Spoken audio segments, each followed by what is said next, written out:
বন্ধুরা, ক্লাস করব ঝর্ণার ছবি। তোমরা আমার সাথে এই ছবিটা ক্লাস করতে পারো। কত সহজে আমি কাগজ ছিঁড়ে এই ছবিটা ড্রয়িং করব।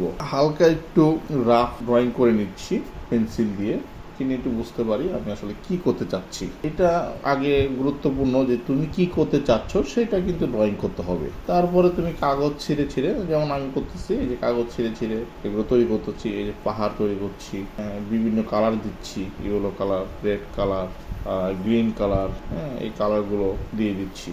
আলো ছায়া ব্যাপারটা যিনি বোঝা যায়। তিনটা পাহাড়ের মাঝখানে দিয়ে ঝর্ণার মতো করে পানি পড়তেছে বা পানি নিচে চলে আসতেছে, যেটাকে ঝর্ণা বলা হয়, পাহাড়ি ঝর্ণা। তোমরা আমার সাথে সাথে ছবিগুলো ড্র করে ফেলতে পারবে।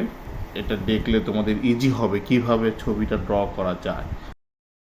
কমপ্লিট হয়ে গিয়েছে, দেখতেই পাচ্ছ, এখন দেখতে কত সুন্দর লাগছে। বাই।